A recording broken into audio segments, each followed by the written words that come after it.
Bismillahirrahmanirrahim. Assalamualaikum warahmatullahi wabarakatuh. Perkenalkan, nama saya Ahmad Daud SPDI. Saya mengajar mata pelajaran Pendidikan Agama Islam di SMA Negeri 1 Tanjung Raya, Kabupaten Mesuji, sekaligus sebagai mahasiswa PPG dalam jabatan tahun 2022 program studi Pendidikan Agama Islam di LPTK Universitas Islam Negeri Imam Bonjol Padang dengan nomor peserta 18 11 28 00 02 69. Saya akan melaksanakan uji kinerja di SMA Negeri 1 Tanjung Raya, Kabupaten Mesuji. Berikut video praktek pembelajaran saya.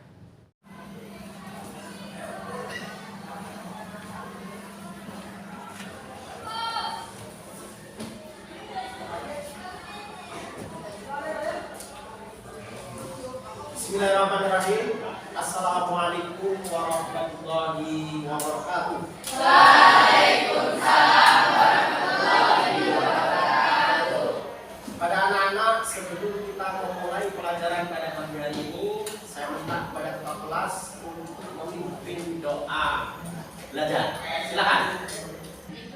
Duduk siap. Doa mulai.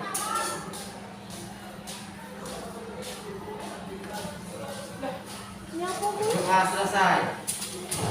Baik anak-anak sekalian, Bapak akan mengabsensi tentang kehadiran anak-anak semuanya pada pagi hari ini. Tri Puspitasari, Hadir, Pak. Ahmad Purwadi, Farhan Abdullah, Hadir, Pak. Yolanda Kartika, Hadir, Pak. Rahmawati, Hadir, Pak. Eti Nurhayati, Atar, Hadir, Pak. Ulfa Sukmaningrum.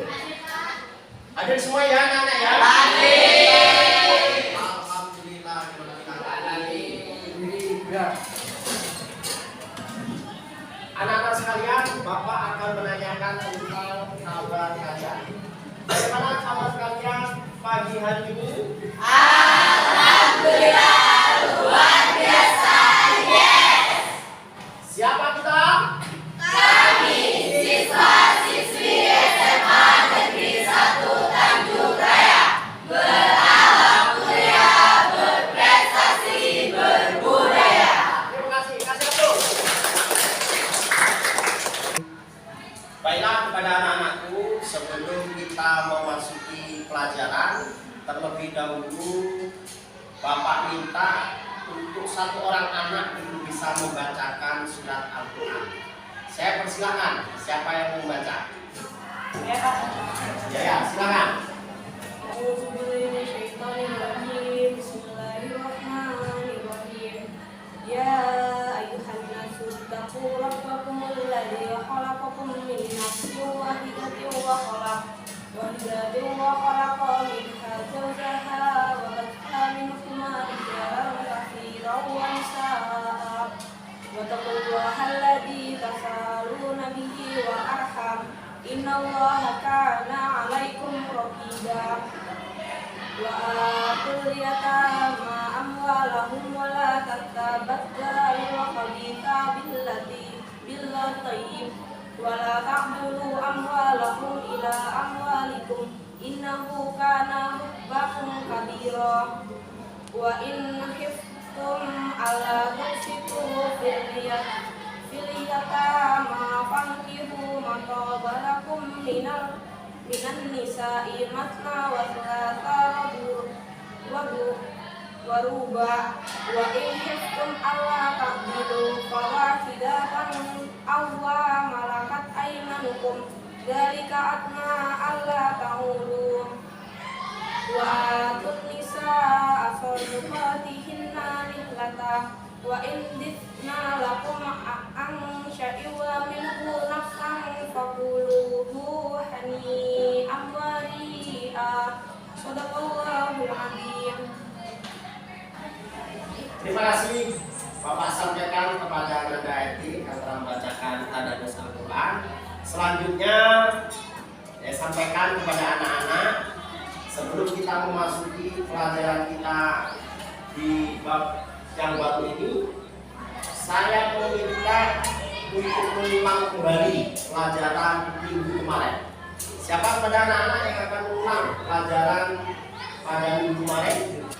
Saya Pak izin mengulas materi tentang kemarin Pak. Jadi materi kemarin itu tentang meraih kasih Allah Subhanahu Wa Taala dengan ihsan, yaitu terkait kewajiban beribadah dan bersyukur kepada Allah Subhanahu Wa Taala. Itu terkait berbuat baik kepada sesama manusia. Lalu yang pertama itu ada ihsan kepada Allah Subhanahu Wa Taala, yaitu berlaku beribadah kepada Allah Subhanahu Wa Taala. Ada dua tingkatan. Yang pertama itu ada tingkatan beribadah kepada Allah Subhanahu Wa Taala, yaitu melihatnya. Yang kedua ada beribadah dengan Allah Subhanahu Wa Taala, bahwa Allah itu melihat kita. Sekian dari saya, terima kasih. Wassalamualaikum warahmatullahi wabarakatuh. Terima kasih, kasih aplaus, kasih aplaus. Baik kepada anak-anak bahwa pada kompetensi dasar pada materi pelajaran tentang bab pernikahan ini ada siapa yang akan menjelaskan? Tolong, ya, bacakan kompetensi dasarnya. Kompetensi dalam Islam. 2. Menjelaskan hikmah perkawinan. 3. Menjelaskan ketentuan perkawinan menurut perundang-undangan di Indonesia. Ya. Tolong kepada Ananda Eti bacakan standar kompetensi kita pada pagi hari ini. Standar kompetensi memahami hukum Islam tentang hukum keluarga. Ya, terima kasih kepada anak-anak semuanya bahwa pada pagi hari ini kita akan membahas bab yaitu tentang nikahat, aspek tentang syariat atau perkawinan. Mungkin kepada anak-anak semuanya ini perlu Bapak kuatkan karena materi ini harus dipelajari dengan sungguh-sungguh. Materi ini harus dikaji dengan sebaik-baiknya. Kenapa? Karena untuk bekal kita nanti ketika mengalami kehidupan yang akan datang. Jadi pada anak-anak, Bapak minta untuk bersungguh-sungguh dalam mempelajari bab tentang pernikahan ini. Kenapa? Siap tidak siap, mau tidak mau, yang namanya manusia normal, namanya jiwa manusiawi, ini pasti akan mengalami yang namanya tentang pernikahan. Ini bab kita yang akan kita bahas pada pagi hari ini tentang bab pernikahan. Tetapi sebelumnya Bapak akan membentuk kelompok terlebih dahulu. Nah, jadi materi ini kepada masing-masing kelompok Bapak minta untuk mendiskusikan. Jadi kerja kelompok yang bagus, materinya disiapkan dan dipresentasikan. Ini pembagian kelompok. Kelompok 1 Ahmad Ruwadi, Al-Yasari, Al-Muzafir Basari, Atar, dan Aulia Andini. Kemudian kelompok 2 Aulia Binda Sahira binti. Kemudian Delia Elva Mulyani. Silakan kepada anak-anakku kelompok 1 ini bahwa temanya adalah membahas tentang pengertian nikah dan hukum nikah. Betul? Silakan, saya persilakan kepada kelompok 1 untuk berdiskusi, untuk bekerja kelompok dan mempresentasikan hasil kerjanya. Silakan, Bapak. Persilakan. Baik, saya awali. Assalamualaikum warahmatullahi wabarakatuh. Waalaikumsalam warahmatullahi wabarakatuh. Kami dari kelompok 1 akan mempresentasikan tentang pengertian nikah dan hukum nikah yang akan disampaikan oleh rekan-rekan saya.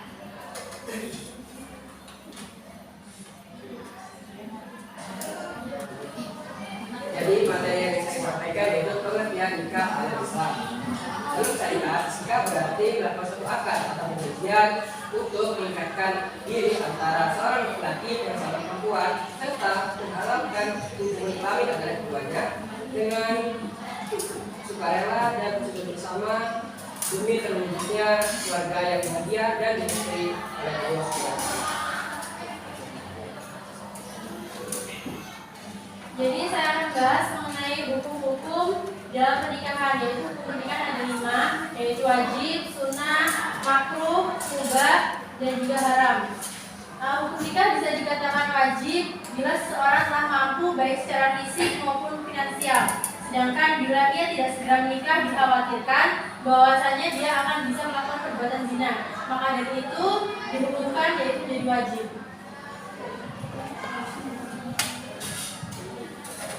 Yang kedua yakni sunnah.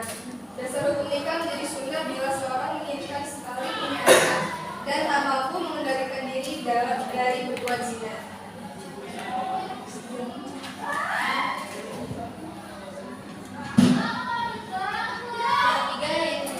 Bagi yang mampu dan aman dari fitnah, tetapi tidak membutuhkannya atau tidak memiliki syahwat sama sekali, seperti orang yang impoten atau lanjut usia, atau yang tidak mampu menafkahi. Sedangkan wanitanya rela dengan syarat wanita tersebut harus rasyidah atau berakal. Kemudian yang kedua adalah yaitu bagi orang yang yakin bahwa hidupnya tidak akan mampu melaksanakan kewajiban-kewajiban pernikahan, baik kewajiban yang berkaitan dengan hubungan seksual maupun berkaitan dengan kewajiban-kewajiban lainnya.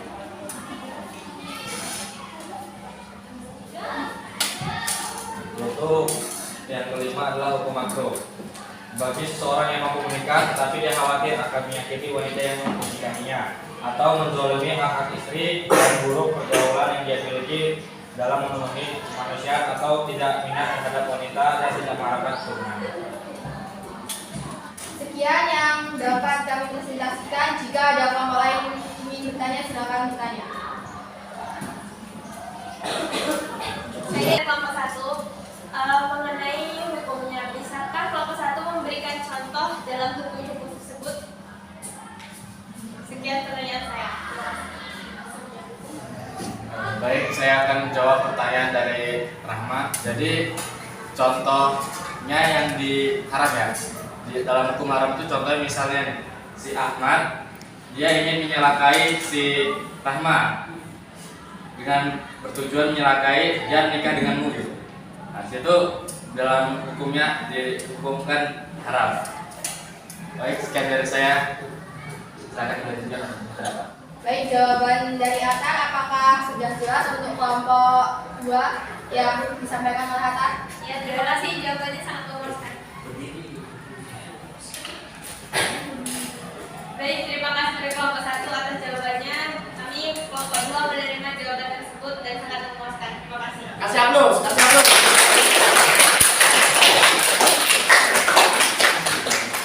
Baik, kepada anak-anakku tadi sudah mempresentasikan kelompok 1 tentang pengertian hukum nikah, tentang pengertian nikah dan hukum nikah. Sekarang Bapak minta untuk kelompok 2 membahas tentang tujuan pernikahan dan syarat inti daripada pernikahan. Saya persilakan kepada kelompok 2, silakan. Assalamualaikum warahmatullahi wabarakatuh. Waalaikumsalam warahmatullahi wabarakatuh. Di sini kami dari kelompok 2 akan menjelaskan tentang tujuan pernikahan dan rukun dari pernikahan yang akan dijelaskan oleh beberapa rekan-rekan saya. Baik, di sini saya menjelaskan dengan tujuan pernikahan. Tujuan pernikahan itu ada yang pertama menyempurnakan agama, terus yang kedua itu mendapatkan keturunan untuk mendapatkan keturunan yang soleh dan soleha, terus untuk mendapatkan ketenangan hidup dan membentengi diri dari perbuatan zina. Terima kasih. Dan juga ada rukun-rukun dalam pernikahan, yaitu adanya calon suami, calon istri, wali, 2 orang saksi, dan juga ijab kabul. Terima kasih. Baik, itu tadi sedikit penjelasan. Jika ada kelompok lain yang akan bertanya, kami persilakan untuk bertanya.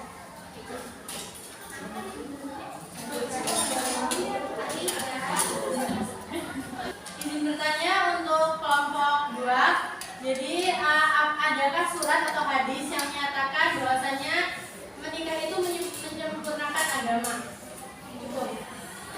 Oke, izin menjawab. Jadi ada, yaitu hadisnya dari Anas bin Malik radhiyallahu anhu, yaitu Nabi Shallallahu alaihi wasallam bersabda, siapa yang diberi karunia oleh Allah seorang istri yang soleha, berarti Allah telah menolongnya untuk menyempurnakan setengah agamanya. Karena itu bertakwalah kepada Allah setengah sisanya. Hadis riwayat Baihaqi. Sekian.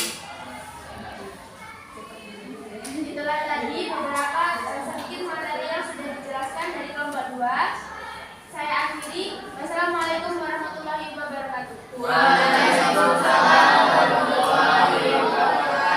Terima kasih kepada kelompok 2 yang telah mempresentasikan hasil daripada diskusinya. Kita beri aplaus untuk kelompok 2.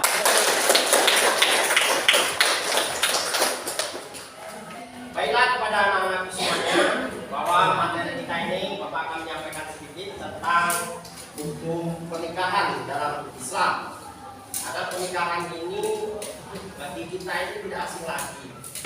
Kadang kita menyaksikan dengan mata kita, baik itu tetangga, saudara, famili, bahkan keluarga kita sendiri, kita menyaksikan akad nikah terjadi kabul.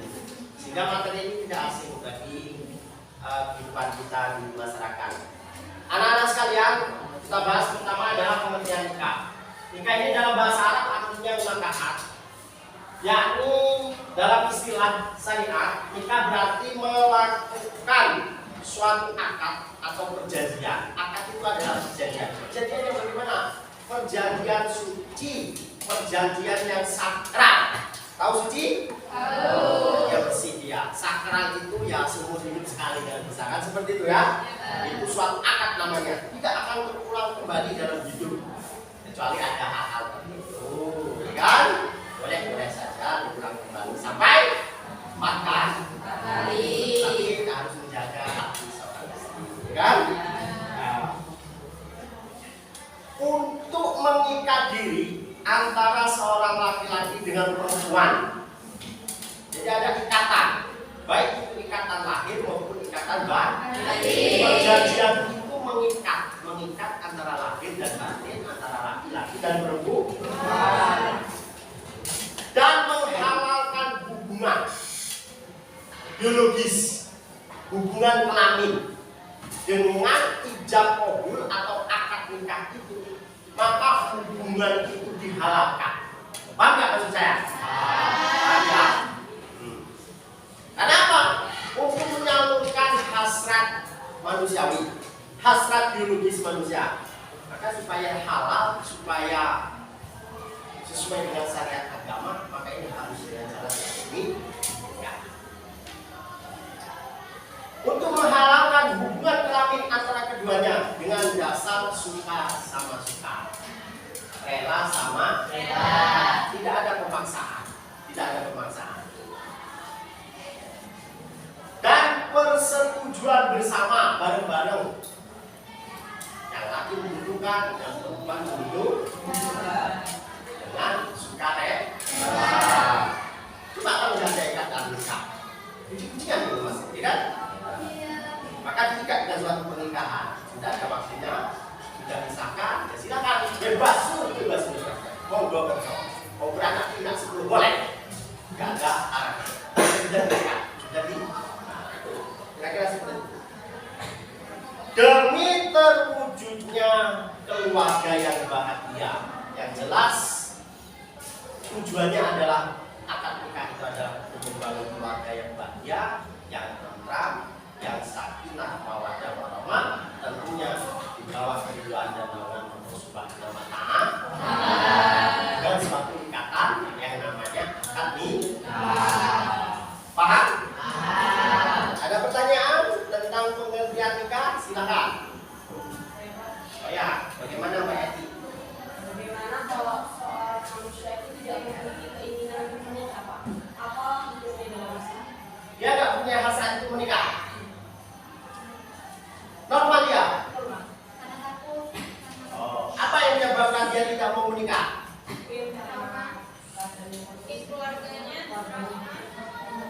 Oh iya.